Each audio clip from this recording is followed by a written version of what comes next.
Nous ne voulons pas, frères, que vous soyez dans l'ignorance au sujet de ceux qui dorment, afin que vous ne vous affligiez pas comme les autres qui n'ont point d'espérance. Car si nous croyons que Jésus est mort et qu'il est ressuscité, croyons aussi que Dieu ramènera par Jésus, et avec lui, ceux qui sont morts.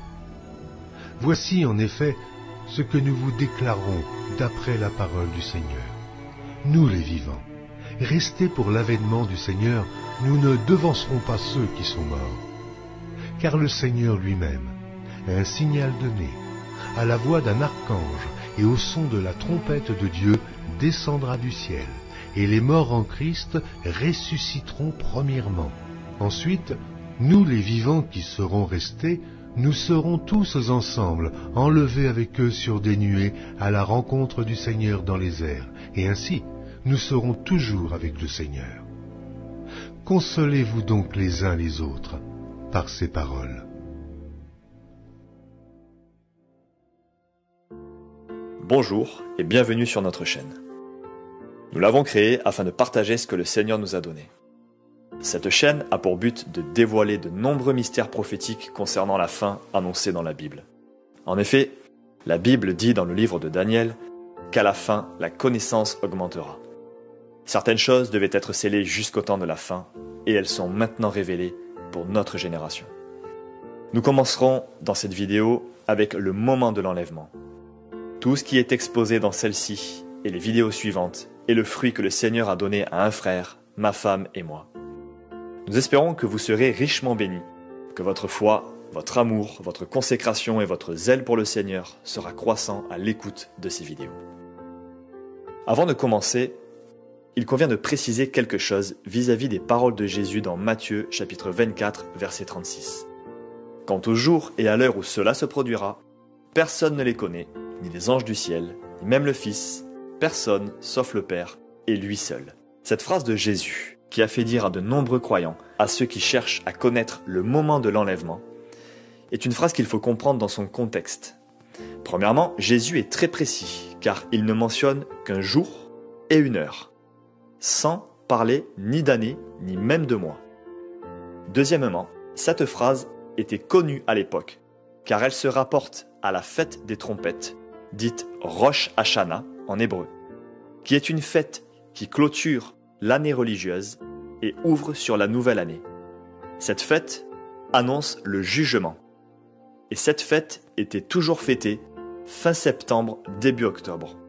Le jour précis n'en était pas connu, car le calendrier hébraïque qui gère cette fête est basé sur la lune.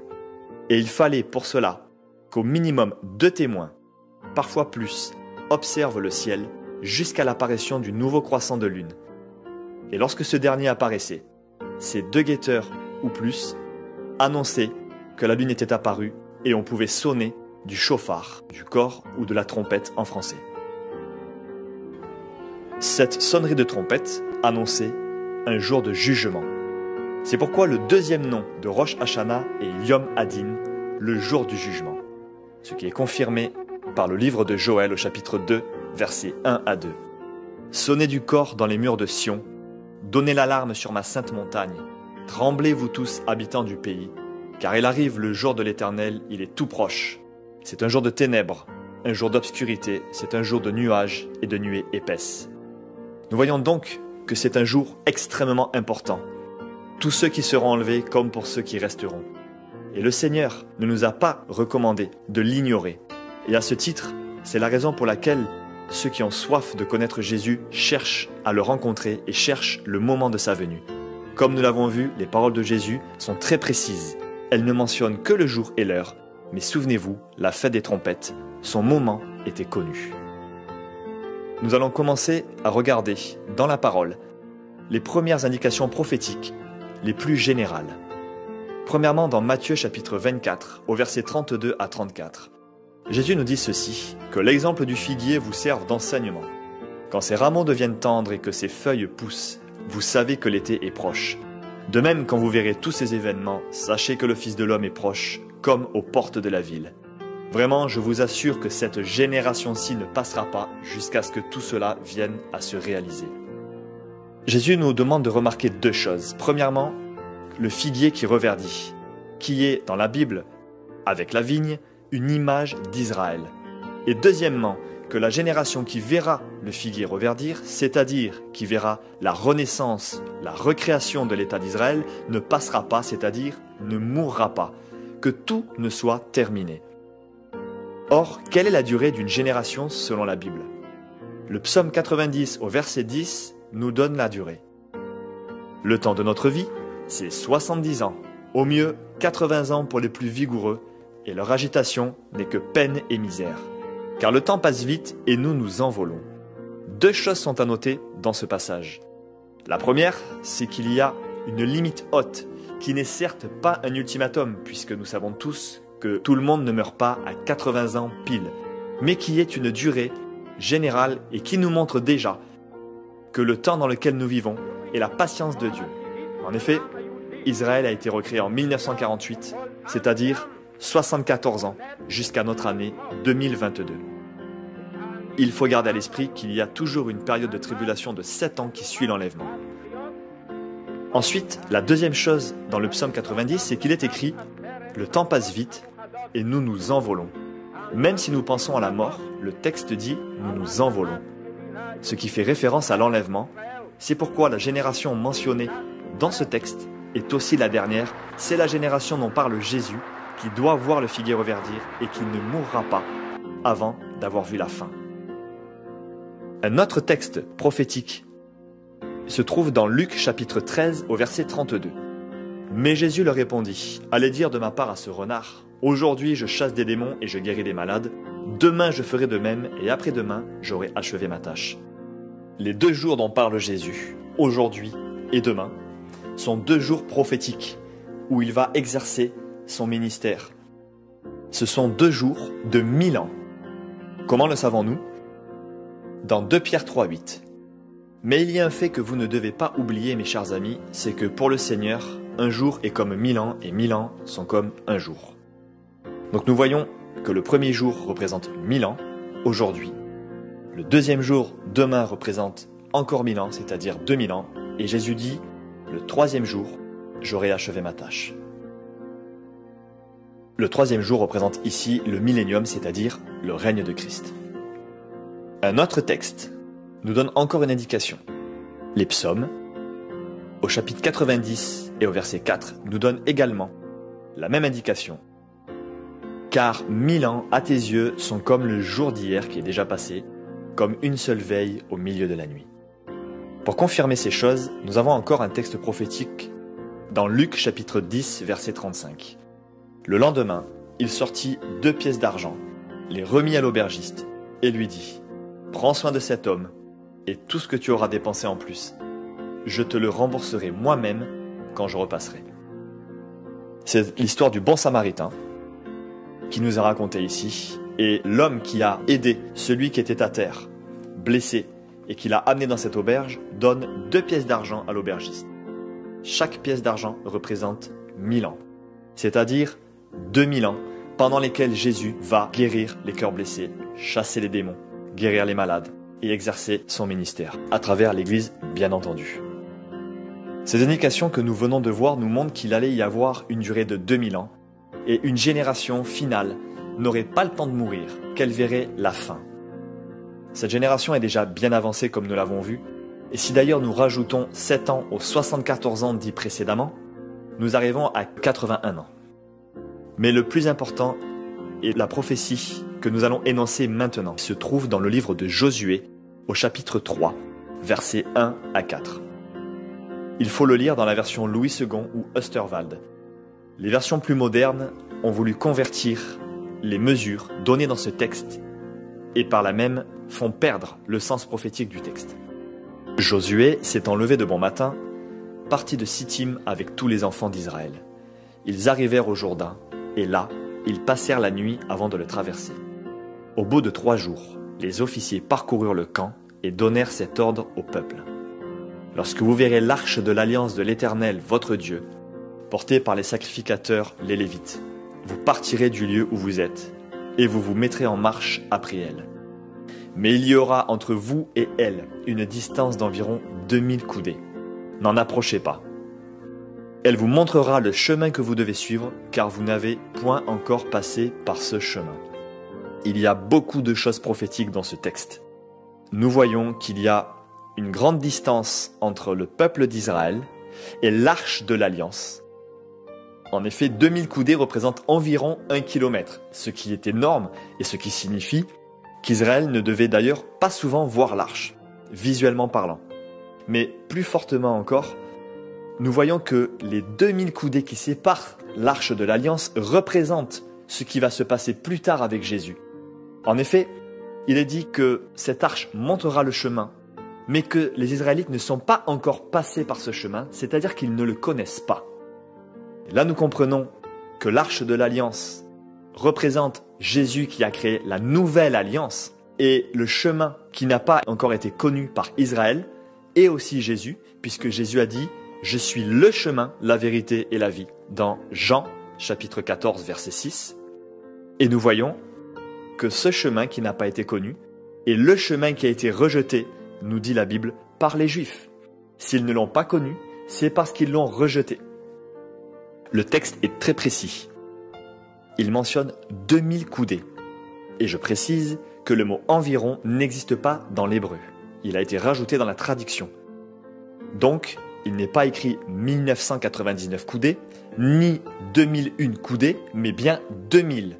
Et cette fois-ci, c'est une précision importante, car nous voyons que ce n'est pas, comme les textes précédents, environ 1000 ans, un jour comme 1000 ans, comme nous l'avons vu, mais c'est bien 2000 pile.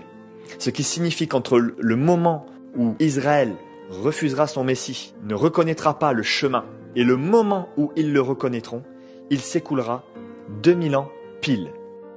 Nous savons qu'Israël finira par reconnaître le chemin, car il est écrit dans Romains chapitre 11, versets 25 à 26, « L'endurcissement d'Israël, d'une partie d'Israël, durera jusqu'à ce que l'ensemble des non-juifs soient entrés dans le peuple de Dieu, et ainsi tout Israël sera sauvé. » Il est aussi écrit dans le livre de Zacharie, chapitre 12, verset 10, « Alors ils tourneront leur regard vers moi, celui qu'ils auront transpercé. » Nous savons que les Juifs, Israël, reconnaîtront Jésus-Christ à la toute fin, 2000 ans après la première fois où il se sera révélé.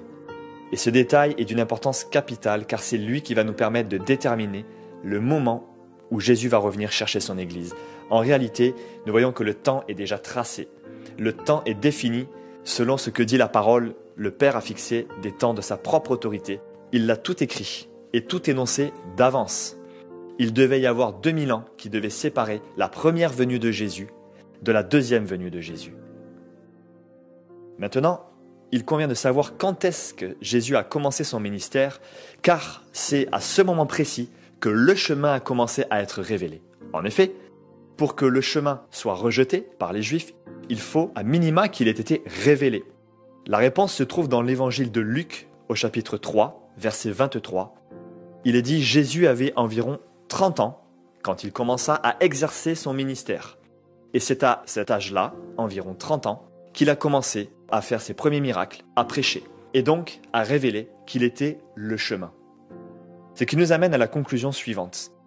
Avec un calcul très simple, basé sur la prophétie de Josué, 30 ans, c'est-à-dire le début de la révélation de qui est Jésus-Christ en tant que chemin, plus les 2000 ans qui doivent séparer le moment où Israël le rejette, ne connaît pas le chemin selon la prophétie de Josué, et le moment où ils le reconnaîtront, égale 2030.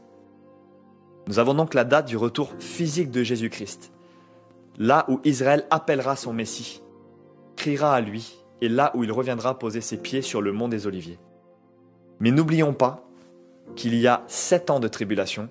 Ces 7 années de tribulation sont mentionnées dans le livre de Daniel, selon un calendrier précis établi dans le livre de Daniel que nous n'étudions pas dans cette vidéo, mais qui mentionne bien qu'il reste une période finale de 7 ans pour le peuple juif, qui est aussi mentionné dans le livre de l'Apocalypse, que l'Assemblée de Dieu, l'Église de Jésus-Christ, plus particulièrement l'épouse, ne doit pas traverser.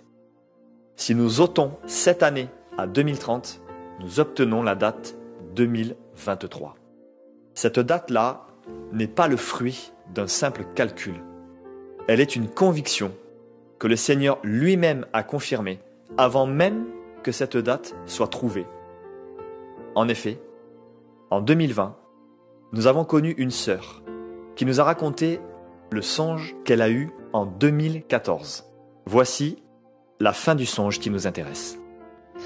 Voilà, quand on est arrivé dans les airs, quand on a fait une espèce d'atterrissage, on était plusieurs, donc on est arrivé. Et ce qui m'a marqué, c'est que le sol était d'un marbre gris tacheté de blanc. Et j'ai découvert, enfin j'ai fait la réflexion cet été même, que ce sol ressemblait beaucoup au ciel étoilé que j'avais vu cet été. Donc, alors est-ce que c'est une coïncidence ou pas, je ne sais pas, mais bon, voilà. Quand on est arrivé, donc on a atterri, et en même temps qu'on atterrissait, en face de nous, on avait 4 chiffres lumineux. Alors, c'est une lumière que je ne peux pas décrire parce que elle n'existe pas. C'est entre la lumière, le soleil et le feu. Donc, c'est très lumineux, mais pas éblouissant. Donc, elle arrivait, et au moment où nous, on s'est arrêtés, ces 4 chiffres se sont arrêtés aussi, à quoi, on va dire, une dizaine de mètres de nous. J'avais une personne à côté de moi qui regarde ces 4 chiffres, et au moment où on était en train de se lever, il me dit, mais qu'est-ce que c'est? Je lui dis, je sais pas, c'est 2023. Il me répète la question une deuxième fois, et il me dit, mais qu'est-ce que c'est? Je lui dis, je lui répète, je ne sais pas, 2023. Et il me répète la question une troisième fois, et là j'étais agacée, et je lui dis, écoute, je ne sais pas, c'est 2023. On s'est levé, et au moment où je me suis levée, on a entendu un son, et à ce son, on savait que Jésus arrivait. Et moi, en moi-même, je me suis dit, oula, il me restait un truc à faire, quoi, je ne sais pas, mais bon, moi, c'est quelque chose à faire. Et au même moment, en face de nous, le ciel s'est vraiment ouvert, déchiré. Et là, Jésus est apparu avec un ange de chaque côté. Vous voyez son corps, donc il avait une blouse blanche. Les anges, ils avaient 2 ailes, Jésus en avait pas. Par contre, on ne voyait absolument pas le visage de Jésus parce que de ses yeux sortaient comme 2 faisceaux lumineux et qui prenaient tout son visage et qui se propageaient même bien au-delà de son visage. C'était vraiment quelque chose de très lumineux. Et là, comme par enchantement, par magie ou je ne sais par quel, je ne sais pas quoi, on s'est retrouvés tous en arc de ciel devant lui. Et sans qu'on le veuille, je veux dire, même je me suis dit, je contrôlais rien. Et là, on s'est tous retrouvés le front à terre, on s'est prosternés devant lui. Comme si toutes nos cellules reconnaissaient leur créateur, quoi. C'est pas moi qui gérais ça. Je l'ai même pas. Donc, si tu veux, quand Jésus est apparu, on s'est tous retrouvés à nous prosterner devant lui. Et à ce moment-là, il parlait à tout le monde et individuellement à chacun. Donc, je ne sais pas comment je ressentais ça, mais effectivement, il parlait à tout le monde et à chacun d'entre nous. Et moi, j'étais impatiente, je me dis, parce qu'il a commencé à se présenter devant le premier. De l'arc, le demi-cercle. Et moi, j'étais impatiente et je me disais, mais pourquoi il me fait attendre? Pourquoi il me fait attendre? Parce que j'avais vraiment hâte de pouvoir le voir. Bon, ça n'a pas duré longtemps, mais le temps que je pensais ça, il était finalement, quand j'étais la tête baissée, le front contre le sol, et là j'ai vu le bas de sa robe, de sa tunique, et là j'étais, je te dis pas dans quel état j'étais, tellement j'étais heureuse, et je me suis dit, enfin, je vais pouvoir le voir. Et j'ai rien vu parce que je me suis réveillée à ce moment-là. Donc voilà. Voilà la fin du songe. Bon bah écoute, si tu as besoin d'autre chose, dis-le moi. Je vous fais de gros bisous. Soyez bénis et j'espère à bientôt. Dans ce songe, elle a eu la révélation de l'année de l'enlèvement. Ce qui est à noter, comme je l'ai dit précédemment, c'est que ce songe l'a eu en 2014. Et c'est assez remarquable parce qu'en 2014, 2023 ne signifiait rien. Lorsque cette sœur nous a raconté ce songe en 2020 pour nous, cela nous a laissé dans une certaine réflexion. En effet, nous connaissions le verset de Josué, sans pour autant avoir discerné totalement l'année du retour.